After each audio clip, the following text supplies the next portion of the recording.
Okay, boys and girls, welcome back. Redmissed in the house once again. How you doing? I hope everyone's doing great. I'm doing great, and we, my friends, are playing some more Clash Royale. Now, as you can see, we've made a slight few changes to the deck. Now, the deck that you guys was using before, I've kind of found that sort of, for me and my capability with the deck, it's running around 3 to 3.2 thousand. But that's not to say that you guys aren't going to do better with it, because obviously it's all down to players' capability, and unfortunately it's not really what I like to use. So as you can see here, I've made 3 changes to the deck. The core cards of the deck is the Hog Rider, the Zap, the Fireball, the Inferno Tower, and the Mega Minion. The 3 cards that I've changed out are the Archers, the Valkyrie, and the Spear Goblins. Now, the Archers have become the Ice Wizard, the Princess, or the Spear Goblins have become the Princess, and the Valkyrie has become the Ice Wizard. Now, that's made the deck 0.3 cheaper. The other deck runs at a 3.4, I believe, whereas this one runs at a 3.1. And to be honest, for the way that I play, it works a lot better. So as you can see here, I'm going to go show you 2 replays that I've done with it. This is actually continuing on from yesterday's video, so the loss that you saw me play against the Hog Cycle yesterday was the last game I played with the other deck, and then I switched to this one, and I won the first 2 battles with it. Now, the reason why I want to show you them is because if you look here, he's forced to counter the Princess because he knows how much damage she can do, and he also knows that she would have wrecked his Mega Minion as well as then moved on to go get his tower. So look at this, guys. The Hog Rider is going to get to his tower. The Ice Wizard is going to slow down his Dark Knight so much that he can't actually counter my Hog Rider other than with his Giant P.E.K.K.A. So once again, look at this, guys. I could have played my Ice Wizard there instead of my Princess, and it would have stopped his Mega Minion his Giant P.E.K.K.A. getting a shot on my tower. But I wanted to bait out that log again. That's why I played the Princess, because I knew that he was probably going to be running P.E.K.K.A. Double Prince as soon as he had the Dark Prince in the deck. So Ice Wizard is going to take the one and only shot from that Ice Wizard by playing down the Ice Spirit and the Zap as well. So quite a good little combination of cards there made it so that the Ice Wizard only took 1 shot from the tower, which is pretty good considering that he had an Ice Wizard and a Prince come into my tower. Would have done a lot of damage. So Princess is going to take care of this Skarmy, and as you can see, because of the rotation of our cards, he hasn't got back to his log yet, so he's forced to either start a push and then counter my Princess, or counter the Princess with a card that he doesn't want to use. So now he's just lost his Mega Minion from his push, and he knows that I've got that Hog Rider, so he's thinking I'm probably going to play it, not realising it's not in rotation, so he's now just lost his Ice Wizard from his push. He's going to have to capitalise on this, so he goes ahead and plays his double Prince combination. Fireball is going to go get rid of his Prince. Then he thinks, okay, this is my point. He's just used his Inferno Tower. Let's go ahead and hit him with the Giant P.E.K.K.A. and the Skarmy. But Mega Minion, Ice Wizard, Ice Spirit, and then the Inferno Tower to clean up that last little bit. I now know he's only got his double Princes and his log in his hand, so I know I'm safe to go with the Hog Rider and get at least 1 shot on the tower. Because he went with his Dark Prince, I got like 3 shots on his tower. Princess over on the right forces him to log yet again, and now he's lost everything for his push. The Ice Spirit takes out that push over there. Hog Rider down on the line. The Inferno Tower is still full health. The Zap takes out the Skarmy. The Inferno Tower takes out whatever he put under the writing. I didn't see it. I think it was a Mega Minion. Hog Rider takes his tower because all he was left with was his Ice Wizard, which isn't going to stop the Hog Rider. So as you can see, look at this, guys. That was the game in the last game in yesterday's video, using the Archers, Valkyrie and Goblins, changed it up and went and got that victory against a P.E.K.K.A. Double Prince.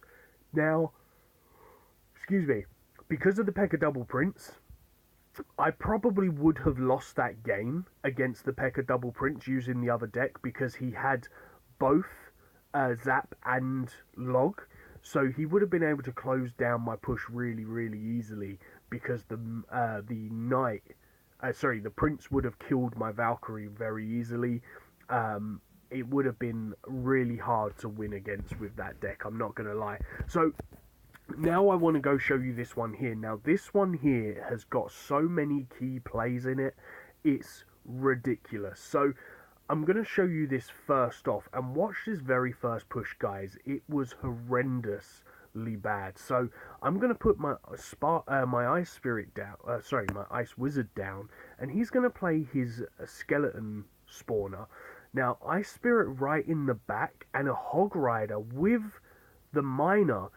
I put down my Inferno Tower way too late, and his Hog Rider gets to my tower, so I'm forced to Fireball. I've wasted like 8 elixir there, because the Inferno Tower is completely useless, so that's 5 elixir wasted, and then the Fireball I was forced to use, so that's 4 elixir wasted. So that's actually 9 wasted elixir straight off of the bat, and I received a ton of damage. So seeing that he's playing the Mega Minion, I'm going to force him to play one of his spells, and he actually plays his Log, so that's perfect for me, because I've received a little bit of tower damage, but that was the whole point of the bait, because I knew getting a bit of tower damage as well as the thing was going to be too much for him to resist. And watch this, guys.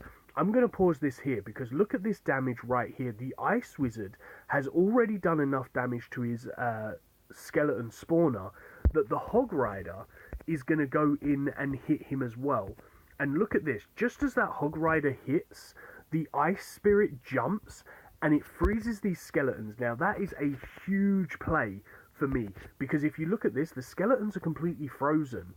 The archers, yes, they're targeting onto the Hog Rider, but I believe his tower is actually targeting my Mega Minion, which gives my Hog Rider enough time to get not just 1, but 2 shots off on the tower. And because of that Ice Wizard coming in as well, he gets 2 shots off on the tower as well before he gets taken out by those archers. So that guy's just received like 600 damage to his tower. Now again, I want to bait out his Log, so I put my Princess, but he plays down his Miner instead, which was again a huge mistake for him, because we're going to come back in with the Hog Rider with the Mega Minion. He's going to send in the Fireball and the Log, which means that the Hog Rider is still going to get 2 shots off on his tower, doing like 260 damage a shot or something like that. So again, 500 damage off of his tower. Insane. We're kind of coming back into this game because he's playing quite badly. And then watch this, guys. Perfect play here again. Now, I know I'm showing you this in slow motion and stuff, but I really want to show you how much of a key plays that the Ice Spirit and the Wizard really bring to the deck. Now, I'm going to slow this down again, but watch this Ice Spirit. I've already got my Ice Spirit down on the ground and my Ice Wizard. The Ice Wizard has slowed down his Hog Rider and damaged his Ice Spirit just a little bit. So watch this, guys. The Miners coming in, the Archers are coming in. The Ice Wizard hits in. The Ice Spirit freezes his Hog, and that's going to kill. The Archers are going to focus the Ice Wizard instead of the Inferno Tower.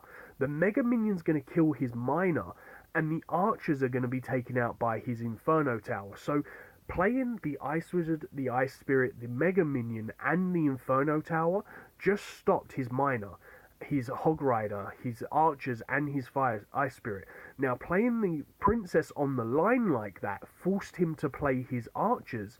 The Zap is going to stun his Archers so that they can't kill the Princess, finish off his Goblins, and let the Hog Rider get another 2 shots on his tower. Every single play that I'm playing is allowing the Hog Rider to get 2 shots on his tower. That's 500 plus damage every single push. Now again, instead of him playing his fireball, he doesn't want to do that. He needs to defend against this push going in. So he's late. The princess is going to take care of the spawner. The ice wizard's going to take care of the skeleton. The fireballs are going to go in way too late. That fireball's going to go down as he plays his ice wizard, and the hog rider is going to finish off his tower. And I meant as he plays his ice spirit. So again, he's lost his ice spirit to then push in with this. That means that his Hog Rider's completely open to the Inferno Tower right there. My Ice Spirit to stop his Miner. He's going to log, which is completely useless. His Miner's going to get one more shot. We're going to zap, and that is going to be the victory. So that's why I want to show you. Now, his deck is actually a more effective deck if you can't play very precise movements. Now, as you can see there, his deck can allow for a lot less, or for a lot more mess ups because he's got the log and the fireball in there. The zap not so much because it can't kill ice spirits. It can't do tons of damage to the archers. It can't knock things back. It can only stun slightly. So it's a little bit of a different deck that he plays compared to me. But I find that my deck, once you get used to it, it's a lot more effective because it forces people to play cards that they don't want to play to counter your princess. So if you have the princess, you put her in your deck, guys, because like as you saw there, he was using his log to counter her, he was using his miner to counter her, which was messing up his whole entire push because he didn't want to waste his miner. So he was playing his archers or his mega minion to also try and capitalize on that. So I know that there was a lot of slowing down and talking in that replay, but I just wanted to show you how effective those 3 cards in your deck really do help you change the tides of a battle. And it's just a case of learning how to play the cards. As you can see here, I'm starting off with an absolutely horrendous hand, but I'm not going to worry about it. I'm going to just play this Ice Spirit, I'm going to play this Hog, I'm going to play the Ice Wizard over there. Now, the Hog Rider's still going to get distracted by that cannon, but with the Zap, we're going to be able to go and get 2 shots on that tower. So that's what matters, guys. The fact that we got 2 shots on his tower. Fireball's going to go down, take care of the end of the Hog Rider, take care of the Mega Minion, and we're going to be able to do a good amount of damage. So it's not all about getting one push to the tower and completely wrecking it. It's about working your way through with the chip damage. If you can get in and completely wreck a tower, then fantastic, that works out amazingly. But as you can see here, watch this, guys, 1 shot there from his from the cannon, which means he's going to have to come in with something over here. Now, he actually got a good shot there because of the fact that he's just gone ahead and killed my Ice Wizard over there, but he's now got to deal with the fact that he's got a Hog Rider coming in, an Ice Spirit coming in, and the Mega Minion. He's going to drop down that over there. The cannon's going to be wiped out by the Hog Rider, the Mega Minion, and again, that one play, guys, has just messed him up completely. He rushed trying to kill the princess and then backed up with the Hog Rider and all of that. And that's what I'm telling you, that people try to capitalize on when they're wasting a card. They don't want to go wasting a card. He's going to go put down the fireball in prediction of the Mega Minion or something to counter his Ice Wizard, which is great there for me because he missed it. But it was a really good fireball on the fact that he did actually predict it quite nicely. So we're going to come over here with this Ice Spirit, the Inferno Tower over there as well, and the Princess. Now we're going to go ahead and we're going to shut down that Hog Rider. And look at that, guys. Because we kept that thing alive. Look, he's just fireballed my Princess. How crazy is that? 4 elixir to kill 3 elixir, and now he's going to have to deal with a hog rider coming at his tower. That's what I'm talking about with how dirty having this in your deck is. Now, I'm going to go ahead and zap that ice spirit over there. Again, he's going to use his fireball to kill the princess, and we're going to shut down his whole entire push just because he's countering the princess. And this is what I'm talking about. Like, the defense that the Ice Wizard provides in a deck is so much, and then the princess as well also provides so much defense. They have to counter her, and he just didn't have anything other than a fireball to really counter the princess, so he was always spending 4 elixir to kill 3 elixir, which gave me that 1 elixir advantage. And when you're running a deck that is 3.1, that 1 elixir is everything. Like, it's pure gold when somebody has to not make a positive elixir trade when you're running such a cheap cycle deck. It's insane. Like, you saw how easily in control of that battle I was. And I'm going to show you, he's not running a super expensive deck in comparisons. Like, if I go and look at it, look, he's running a 3.0 deck, but that's one elixir less than mine, but my deck is so much more effective than his because he's got the Ice Wizard, yes, but that Mega Minion will never make it to my tower because I've got the Ice Spirit, I've got the Princess, and I've got the Zap. He'll never make it to my tower. Sorry, the Mini Pecker. Same for the Mega Minion. It will never make it to my tower because the same thing. Or I could use the Ice Wizard, which slows them down so much. The distraction of the Inferno Tower wrecks his Hog Rider. So he was never ever going to make it to my tower in those terms. And that's why I say, once you get up to be in the Legendary Arena, if you've got the Ice Wizard and the Princess, and you're playing a Hog Cycle deck, you have to put them in your deck.